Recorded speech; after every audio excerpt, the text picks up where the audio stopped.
دیس ہے میرے خواجہ کا، خواجہ ہند کے راجا کا، یہ دیس تو اعلیٰ حضرت کا، یہ دیس نظام الدین کا ہے، یہ دیس تو اعلیٰ حضرت کا، یہ دیس نظام الدین کا ہے، شاہ عالم شاہ مینا، یہ دیس تو قطب الدین کا ہے، مختوم علی اور حاجی علی، یہ دیس تو تاج الدین کا ہے، یہ دیس ہے میرے خواجہ کا، خواجہ کا میرے خواجہ کا، یہ دیس ہے میرے خواجہ کا، خواجہ ہند کے راجا کا، یہ دیس ہے میرے خواجہ کا، خواجہ ہند کے راجا کا۔ آپ سب کی بارگاہ میں حاضر ہوں اور اللہ تعالیٰ ہم سب کو دعوت اسلامی کی مدنی ماحول پر استقامت عطا فرمائے، امیر اہل سنت کی غلامی پر استقامت عطا فرمائے۔ یہ دیس نظام الدین کا ہے، یہ دیس تو اعلیٰ حضرت کا، یہ دیس نظام الدین کا ہے، شاہ عالم شاہ مینا، یہ دیس تو قطب الدین کا ہے، مختوم علی اور حاجی علی، یہ دیس تو تاج الدین کا ہے۔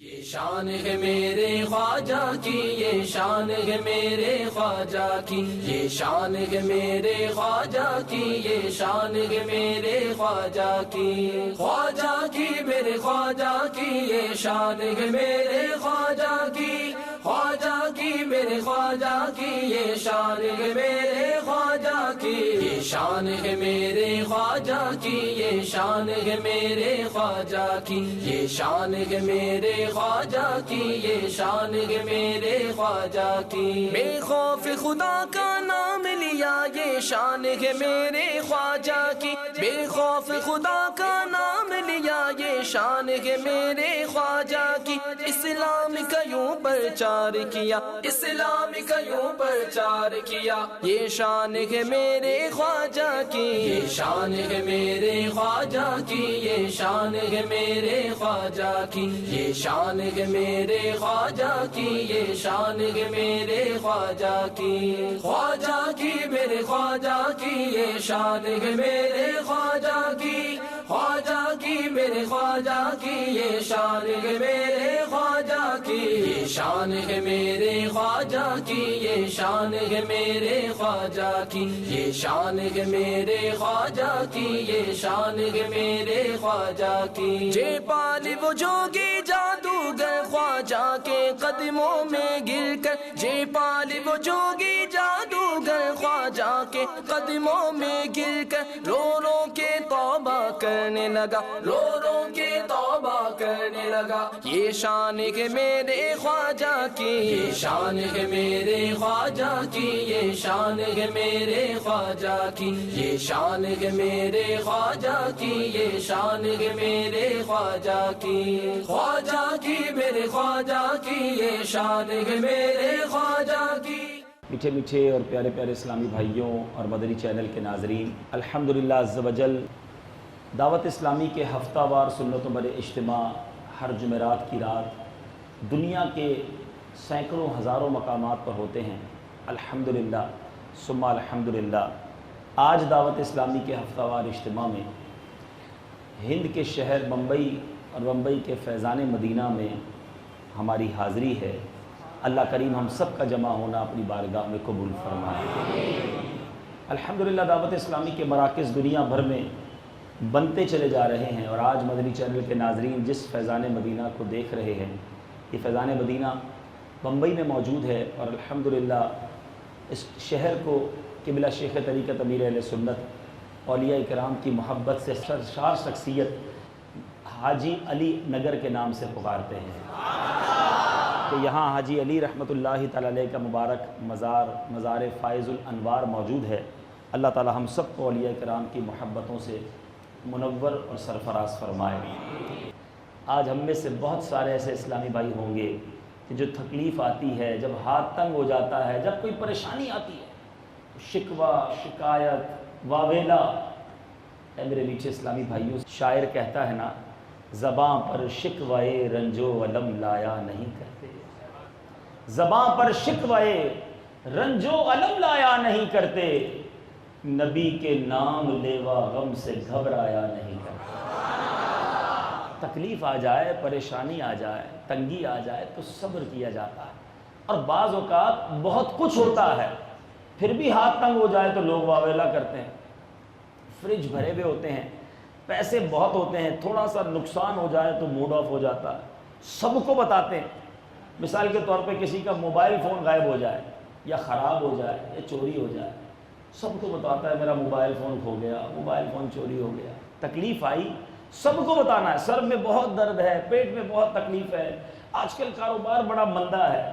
مجھے بتائیے یہ سب کو بتانے سے آپ کو فائدہ کیا ہو رہا ہے؟ ہاں، صبر کا ثواب آپ کا جا رہا ہے۔ اللہ تبارک و تعالیٰ کے اتنے احسانات بھول کر تھوڑی سی تکلیف آئی تو سب کو بتانے چلے ہو۔ حضرت رابعہ بصریہ رضی اللہ تعالیٰ عنہا نے ایک بڑی پتے کی بات کہی۔ ایک شخص ماتھے پر پٹی باندھ کر کہیں جا رہا تھا، آپ نے پوچھا پٹی کیوں باندھی ہے؟ کہا بیمار ہوں، سر میں درد ہے۔ آپ نے کہا اللہ تعالیٰ نے چند دن بیماری بھیجی تو تم نے پٹی باندھ کر لوگوں کو بتانا شروع کر دیا، جتنے دن صحت مند رہے کیا صحت کی پٹی باندھی تھی؟ بڑی چوٹ کرنے والی بات ہے۔ آج اپنا نفع کوئی نہیں بتاتا کہ میں کتنے کماتا ہوں، میرا کتنا فائدہ ہو گیا، آج بہت خوش ہوں، زبردست کاروبار ہوا ہے، وہ نہیں بتائیں گے۔ جس دن نقصان ہوگا اس دن سب کو بتائیں گے۔ تو یہ کیا ہے؟ تو اللہ کی رضا پر راضی رہنا سیکھیں۔ ایک اور شاعر لکھتا ہے نا، کسی کا احسان کیوں اٹھائیں، کسی کو حالات کیوں بتائیں، کسی کا احسان کیوں اٹھائیں، کسی کو حالات کیوں بتائیں، تم ہی سے مانگیں گے تم ہی دو گے، تمہارے در سے ہی لو لگی ہے، یہ سب تمہارا کرم ہے آقا کہ بات اب تک بنی ہوئی ہے۔ اے میرے میٹھے پیارے اسلامی بھائی، بہرحال امام حسین نے تو کمپرومائز نہیں کیا، آپ نے تو سر نہیں جھکایا، مگر سوچو اگر کل بروز قیامت کربلا والوں سے ہماری ملاقات ہو گئی اور ہم سے انہوں نے سوال کر لیا کہ ہم نے تو اپنے نانا کے دین کے لیے سب کچھ قربان کر دیا، گھر کا گھر لٹا دیا، بتاؤ تم نے ہمارے نانا کے دین کے لیے کیا کیا؟ ہمارے پاس کوئی جواب ہے؟ کیا دین کی سر بلندی کے لیے ہم نے کوئی خدمت کی ہے؟ آج لوگ کہتے ہیں جناب کیا کریں، بچوں کی خوشی کے لیے کرنا پڑتا ہے۔ ہماری مارکیٹ میں اگر ہم نے رہنا ہے تو مارکیٹ کمپیٹ کرنے کے لیے، مقابلہ کرنے کے لیے جھوٹ بولنا پڑتا ہے، ملاوٹ کرنی پڑتی ہے، کمپرومائز کرنا پڑتا ہے۔ بات بات پر جواب یہ ملتا ہے کہ بھائی یہ کیوں کرتے ہو؟ کیا کریں، زمانے میں جینا ہے تو کرنا پڑتا ہے۔ اچھا خاصا نیک نمازی آدمی، چہرے پر داڑھی بھی ہوتی ہے، جب اس کے بچے کی شادی ہو تو عقل حیران ہو جاتی ہے، وہ ڈھول تماشے، وہ گانے باجے، وہ خرافات، وہ فضول خرچی۔ بندہ کہے کہ یہ آپ کو کیا ہو گیا ہے؟ کہا جناب کیا کرے، بچوں کی خوشی کے لیے کرنا پڑتا ہے۔ کیا یہ جواب چلے گا؟ اگر کربلا والوں نے پوچھ لیا، ان کے بچوں کی خوشی تو یہ تھی کہ پانی مل جاتا، چند قطرے مل جاتے، علی اصغر کے پیاسے گلے پر تیر چلا دیا گیا رضی اللہ تعالیٰ عنہ، علی اکبر کو بھری جوانی میں شہید کر دیا گیا۔ امام حسین نے بچوں کے لیے چلتا ہے یہ نہیں کہا تھا، اپنا سب کچھ قربان کر دیا۔ اے کربلا والوں کے غلام اپنے آپ کو کہنے والوں، اے اہل بیت کی غلامی کا دم بھرنے والوں، پنجتن کی غلامی کا دعویٰ کرنے والوں، تم سے سوال ہے کہ دین متین کے لیے تم نے کیا کیا ہے؟ آج کہتے ہیں جناب مارکیٹ میں رہنا ہے تو کچھ نہ کچھ تو گڑبڑ کرنی پڑے گی، کیا جواب دو گے؟ یہ غلامی ہوتی ہے؟ نہیں میرے میٹھے اسلامی بھائیوں، ہم خوشی میں بھی آقا کے غلام ہیں، ہم غمی میں بھی نبی پاک کے غلام ہیں، ہم اپنے گھر میں کوئی تقریب ہو تب بھی نبی پاک علیہ الصلوۃ والسلام کے غلام رہیں گے۔ ایسا نہیں ہے کہ جناب جب گھر میں شادی ہے تو اب مسلمانی اتار کر رکھ دو، ارے اس وقت تو امتحان زیادہ تمہارا ہوگا کہ اب بتاؤ اپنے آقا کے وہ فرامین یاد ہیں کہ نہیں، اہل بیت اطہار کی سیرت پر عمل یاد ہے کہ نہیں، اور جب کاروبار کا موقع آئے، جب دنیا داری کا موقع آئے، اس وقت بھی یہ چیک کرنا ہوگا کہ میرا یہ انداز زندگی کیا سرکار علیہ الصلوۃ والسلام کی غلامی کے مطابق ہے کہ نہیں۔ امام حسین نے آخری وقت، last time of the life, آخری کام کیا کیا تھا؟ آپ نے سجدہ کیا تھا۔ وہ کربلا کے تپتے میدان میں تلواروں کی موجودگی میں سجدہ کریں، اور آج مسجدوں میں پنکھے لگے ہوئے ہیں، حی علی الصلاۃ حی علی الفلاح کی صدائیں بلند ہوتی ہیں، اور ہمیں نماز پڑھنے کا ٹائم نہیں ملتا۔ بندہ کہتا ہے بڑا بیزی ہوں، فجر میں آنکھ نہیں کھلتی۔ ارے جس کی فجر میں آنکھ نہیں کھلتی اس سے پوچھتا ہوں، جس دن صبح تمہاری 6 بجے ٹرین ہوتی ہے اس دن کیسے آنکھ کھل جاتی ہے؟ اس دن اسٹیشن کیسے پہنچ جاتے ہو؟ ارے جس دن صبح 6 بجے نوکری پہ پہنچنا ضروری ہوتا ہے، کیسے الارم رکھ کے گھر والوں کو کہہ کے نوکری میں پہنچ جاتے ہو کہ نہیں پہنچا تو نکال دیا جاؤں گا، نہیں پہنچا تو ٹرین چھوٹ جائے گی۔ تمہیں ٹرین کا خیال ہے، فلائٹ کا خیال ہے، نوکری کا خیال ہے، نہیں خیال تو نماز کا خیال نہیں۔ کیا جواب دو گے کربلا والوں کو؟ انہوں نے وہاں ایک نماز قضا نہ ہونے دی کہ جہاں جان جا رہی تھی، اور ہم سکون کے عالم میں بھی نمازیں ادا نہیں کرتے۔ امام حسین رضی اللہ تعالیٰ عنہ کے سر اقدس کی وہ کرامت آپ نے سنی ہوگی، تلاوت ہو تو ایسی ہو، شجاعت ہو تو ایسی ہو، سر شبیر نیزے پر بھی قرآن سناتا ہے۔ امام حسین کے جب سر اقدس کو نیزے پر لے کر جایا جا رہا تھا، وہ سر اس وقت بھی تلاوت قرآن کر رہا تھا۔ اے کربلا والوں کے ماننے والوں، وہ جان لٹاتے وقت سجدے کریں، گلا کٹ جائے تو تلاوت کریں، اور تم اپنے گھر میں بیٹھ کر بھی قرآن نہ کھولو، اور پھر کہتے ہو میں پنجتن کا غلام ہوں، میں اہل بیت کا غلام ہوں۔ ارے خالی نعرے لگانے سے کون سی غلامی ملنی ہے؟ کل بروز قیامت اگر سامنا ہو گیا تو کیا جواب دو گے؟ آج تو ہمارا حال یہ ہے کہ دین کی سر بلندی تو دور کی بات ہے، ہم میں سے کئی لوگ تو وہ ہیں جو دین کو بدنام کر رہے ہیں، اسلام کا نام برباد کر رہے ہیں۔ ایسا ہوتا ہے مسلمان؟ ارے پہلے کے دور میں مسلمان ایسے ہوتے تھے، لوگ دیکھتے تھے، کلمہ پڑھ کر مسلمان ہو جاتے تھے۔ جب غلام ایسا ہے تو آقا کیسے ہوں گے؟ مگر سچ بتاؤ، آج ہم سے کاروبار کر کے، آج ہم سے ملاقات کر کے، آج ہماری صحبت اٹھا کر کیا کوئی غیر مسلم مسلمان ہو سکتا ہے؟ آج مسلمان کو دیکھ کر لوگ اسلام کو برا بھلا بولنے لگ گئے، جھوٹ بولنے میں مسلمان آگے، دھوکہ دینے میں مسلمان آگے، جرم کرنے میں مسلمان آگے، منشیات کے کام میں مسلمان آگے۔ ارے دنیا میں جب کوئی بڑا پرابلم آتا ہے، ڈھونڈ ڈھانڈ کے نام مسلمان کا نکلتا ہے، سر شرم سے جھک جاتا ہے۔ آقا نے تو یہ نہیں سکھایا تھا، نبی پاک کی یہ تعلیمات تو نہ تھی، اس مسلمان کو کیا ہو گیا کہ یہ کن کاموں میں پڑ گیا؟ سوچیں، اپنے آپ کے بارے میں سوچیں کہ میں نے اب تک جیسی زندگی گزاری ہے، دین کا نام روشن کیا ہے یا مسلمانیت اور دین کا نام برباد کیا؟ کیونکہ میں نے اور آپ نے قیامت کے دن کربلا والوں سے ملنا ہے، ان سے ملے بغیر تو چارہ ہی نہیں نا۔ انشاءاللہ امام حسین، امام عرش مقام، امام حسن، بی بی فاطمہ، مولا علی، خاندان نبوت کے ساتھ جنت میں جانا ہے انشاءاللہ۔ یہ دیس ہے میرے خواجہ کا، خواجہ کا میرے خواجہ کا، یہ دیس ہے میرے خواجہ کا، خواجہ ہند کے راجہ کا، یہ دیس ہے میرے خواجہ کا، خواجہ ہند کے راجہ کا، یہ دیس تو اعلی حضرت کا، یہ دیس نظام الدین کا ہے، یہ دیس تو اعلی حضرت کا، یہ دیس نظام الدین کا ہے، شاہ عالم شاہ مینا، یہ دیس تو قطب الدین کا ہے، مختوم علی اور حاجی علی، یہ دیس تو تاج الدین کا ہے،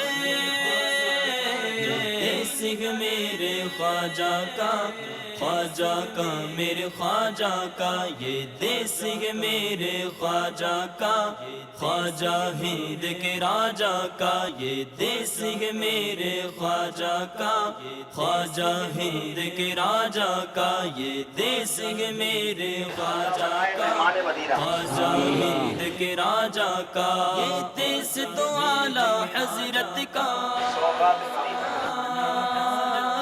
یہ دیس نظام الدین کا ہے، یہ دیس تو اعلی حضرت حضرت کا یہ دیس نظام الدین کا ہے شاہ عالم شاہ لنگر مدینہ یہ دیس تو قطب الدین کا ہے مختوم علی اور حاجی علی یہ دیس تو تاج الدین کا ہے لوٹ لو دیوانوں سوغات مدینہ سنگ میرے خواجہ کا میرے خواجہ کا یہ دیسنگ میرے خواجہ کا خواجہ ہند کے راجہ کا یہ سوغات مدینہ میرے خواجہ کا خواجہ ہند کے راجہ کا خواجہ ہند کے راجہ کا خواجہ ہند کے راجہ کا یہ دیسنگ میرے خواجہ کا میرے خواجہ کا یہ دیسنگ میرے خواجہ کا خواجہ ہند کے راجہ کے راجہ کا پیارے اسلامی بھائیوں اور مدری چینل کے ناظرین، دیس ہے میرے خواجہ کا۔ اس سلسلے میں آج سفر ہے بمبئی کا، وہ شہر کہ جس کو حاجی علی سے ایسی خاص نسبت حاصل ہے۔ جب بھی شہر بمبئی یاد آتا ہے تو ایک خوبصورت مزار جو سمندر کے بیچوں بیچ ہے اس کی تصویر گویا آنکھوں میں بس جاتی ہے۔ آپ دیکھ رہے ہوں گے وہ عظیم و شان مزار، وہ مزار جو گویا سمندر پہ بھی حکومت کرتا ہے، وہ اللہ کے نیک بندے جو دلوں پر بھی حکومت کرتے ہیں۔ میری مراد حاجی علی رحمۃ اللہ تعالی علیہ کا مزار پر انوار ہے۔ دنیا بھر سے زائرین یہاں آتے ہیں، اللہ کی بارگاہ میں اس دربار پر آ کر دعا کرتے ہیں، اپنے من کی مرادیں پاتے ہیں۔ فیضان ان کا صدیوں سے جاری ہے اور انشاءاللہ تا قیامت جاری رہے گا۔ اللہ تعالی ہم سب کو اس مزار پر انوار کی برکت نصیب فرمائے۔ آئیے آپ کو ان کے مزار کی طرف لیے چلتے ہیں۔ بڑا ہی عجیب و غریب معاملہ ہے کہ بیچ سمندر میں ہیں، سمندر کے درمیان چلتے ہوئے گویا ان کے مزار کی طرف جایا جاتا ہے۔ ایسے اوقات بھی آتے ہیں کہ یہ راستہ بند بھی ہو جاتا ہے۔ جی ہاں، وہ کون سے اوقات ہوتے ہیں وہ بھی آپ کو بتائیں گے، ان کی کرامات کیا ہیں وہ بھی آپ سنیں گے، اور انشاءاللہ اللہ نے چاہا آپ کے مزار شریف کے اندر جا کر، آپ کے قدموں میں جا کر انشاءاللہ ہم بھی دعا کریں گے، آپ کے لیے بھی دعا کریں گے۔ سلسلہ دیکھتے رہیے، دیس ہے میرے خواجہ کا۔ صلو علی الحبیب صلی اللہ تعالی علی محمد۔ یہ دیس تو اعلیٰ حضرت کا یہ دیس نظام الدین کا ہے شاہ عالم شاہ مینا یہ دیس تو قطب الدین کا ہے۔ صلو علی الحبیب صلی اللہ تعالی علی محمد صلی اللہ علیہ وسلم۔ میرے بیچو پیارے اسلامی بھائیوں، مدری چینل کے ناظرین، جیسے جیسے ہم حاجی علی رحمۃ اللہ تعالی کے مزار کی طرف جا رہے ہیں، اب بالکل بیچوں بیچ پانی میں ہیں، صرف ایک راستہ بیچ میں ہے۔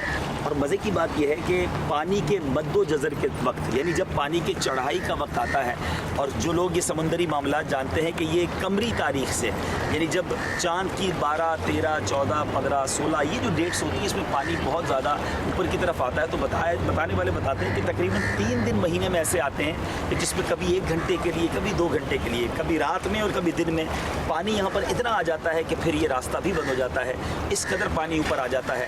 لیکن حاجی علی رحمۃ اللہ تعالی علیہ کی کیا شان ہے، وہ دربار آباد ہے، آباد رہے گا۔ بتانے والے بتاتے ہیں بڑے بڑے طوفان آئے، بڑے بڑے جس کو آپ کہیں کہ پانی کا جو ہے وہ بڑھوتی ہوئی، لیکن مزار شریف کے اندر پانی نہیں جاتا، آپ کی چوکھٹ چوم کر پانی واپس آ جاتا ہے۔ الحمدللہ اللہ والوں کی حکومت سمندروں کی بھی ہے، اللہ والوں کی حکومت دلوں پر بھی ہے۔ الحمدللہ آج سینکڑوں سال انہیں دنیا سے پردہ فرمائے ہو چکے ہیں، مگر ان کی حکومت جاری ہے۔ لوگ جھوٹ کر جھوٹ یہاں آنا اپنی سعادت سمجھتے ہیں۔ اور دیکھیں کہ پانی کے بیچوں بیچ جس وقت ہم کھڑے ہیں، یہ ایک راستہ ہے جو کنیکٹ کرتا ہے خشکی کو حضرت کے دربار سے۔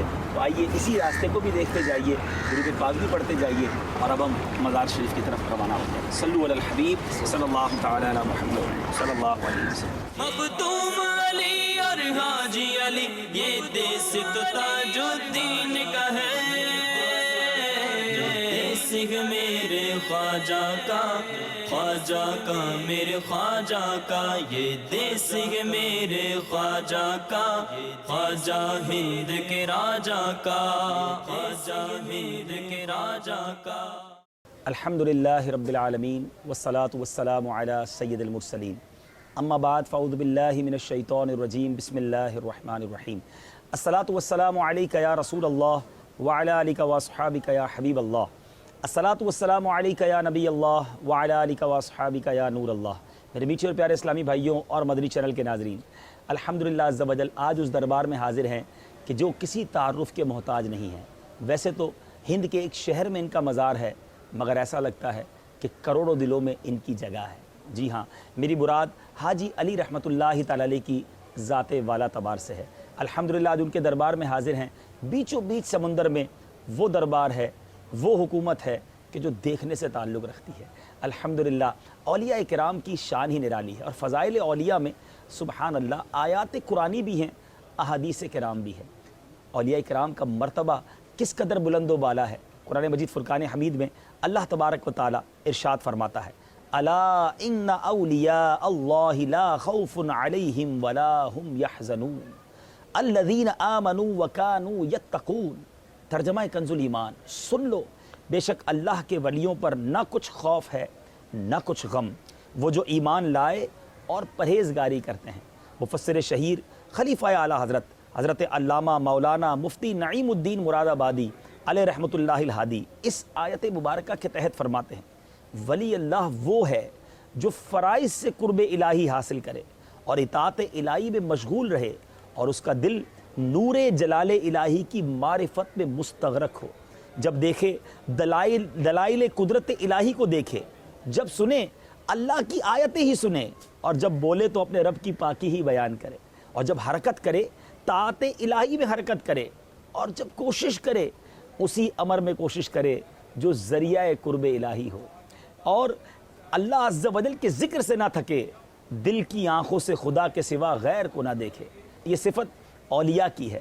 بندہ جب اس حال پر پہنچتا ہے تو اللہ عز و جل اس کا ولی و ناصر اور معین و مددگار ہوتا ہے۔ سبحان اللہ، گویا اللہ والوں کی شان اس قدر نرالی ہے سبحان اللہ کہ ان کے فضائل و برکات، ان کے مناقب جو ہیں گویا قرآن پاک کی آیات سے بھی سیکھنے کو ملتے ہیں، اور جا بجا احادیث میں اولیاء کرام کا مرتبہ بیان ہوا۔ سبحان اللہ۔ اے میرے میٹھے اور پیارے اسلامی بھائیوں، ایک بڑی خوبصورت حدیث پاک نبی پاک علیہ الصلوۃ والسلام نے ارشاد فرمایا، اور اس حدیث کے راوی ہیں سیدنا ابو ہریرہ رضی اللہ تعالیٰ عنہ، اور یہ حدیث بخاری شریف میں ہے۔ میرے آقا فرماتے ہیں، میرا بندہ فرائض کی ادائیگی کے ذریعے جتنا میرا قرب حاصل کرتا ہے، اس کی مثل کسی دوسرے عمل سے حاصل نہیں کرتا۔ ایک روایت میں یوں ہے کہ میرا بندہ کسی ایسی شے سے میرا قرب نہیں پاتا جو فرض کو ادا کرنے سے زیادہ پسند ہو، اور میرا بندہ نوافل کی کثرت سے میرے قریب ہوتا رہتا ہے، یہاں تک کہ میں اس کو اپنا محبوب بنا لیتا ہوں، اور جب میں اسے محبوب بنا لیتا ہوں تو میں اس کا کان بن جاتا ہوں جس کے ذریعے وہ سنتا ہے، میں اس کی آنکھ ہو جاتا ہوں جس کے ذریعے وہ دیکھتا ہے، میں اس کے ہاتھ بن جاتا ہوں جس سے وہ پکڑتا ہے، اور میں اس کا پاؤں بن جاتا ہوں جس سے وہ چلتا ہے، اور اگر وہ مجھ سے مانگے تو میں اسے ضرور دیتا ہوں، اور اگر وہ مجھ سے پناہ طلب کرے تو میں اسے پناہ دیتا ہوں، اور مجھے کسی کام میں تردد نہیں جسے میں کرتا ہوں۔ میں کسی کام کے کرنے میں کبھی اس طرح تردد نہیں کرتا جس طرح جان مومن قبض کرتے وقت تردد کرتا ہوں کہ وہ موت کو ناپسند کرتا ہے، اور میں اس کے مکروہ سمجھنے کو برا جانتا ہوں۔ اس حدیث پاک کے پہلے حصے میں اولیاء کرام کی جو شان بیان کی گئی، زبردست انداز ہے میرے رب عز و جل کہ یہ کلام ذرا غور کیجئے، اب تھوڑی سی اس کی شرح سمجھ لیجئے تاکہ اگر اس حدیث کو سنتے ہوئے کوئی اشکال ذہن میں پیدا ہو تو وہ بھی نکل جائے۔ حضرت سیدنا امام فخر الدین ابو عبداللہ محمد بن عمر رازی رحمۃ اللہ تعالی علیہ نے تفسیر کبیر محقق علی الاطلاق، حضرت سیدنا شیخ عبدالحق محدث دہلوی نے شرح فتوح الغیب، اور حضرت سیدنا قاضی ایاز نے شفا شریف میں اس حدیث پاک کا معنی اور مقصد یہ بیان کیا کہ جب بندہ اپنے آپ کو اللہ رب العزت کے عشق و محبت کی آگ میں فنا کر ڈالتا ہے، اور نفسانیت انانیت والا زنگ اور میل کچیل دور ہو جاتا ہے، اور انوار الہیہ سے اس کا بدن منور ہو جاتا ہے، تو وہ اللہ تعالیٰ کے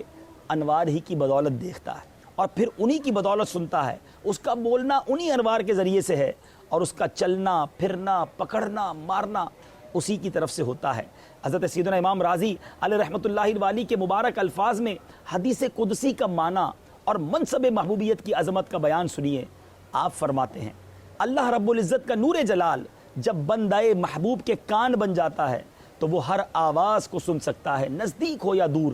آنکھیں نور جلال سے منور ہو جاتی ہیں تو دور و نزدیک کا فرق ختم ہو جاتا ہے، یعنی ہر گوشائے کائنات پیش نظر ہوتا ہے، اور جب وہی نور بندے کے ہاتھوں میں جلوہ گر ہوتا ہے تو قریب و بعید اور مشکل و آسان میں اسے تصرف کی قدرت حاصل ہو جاتی ہے۔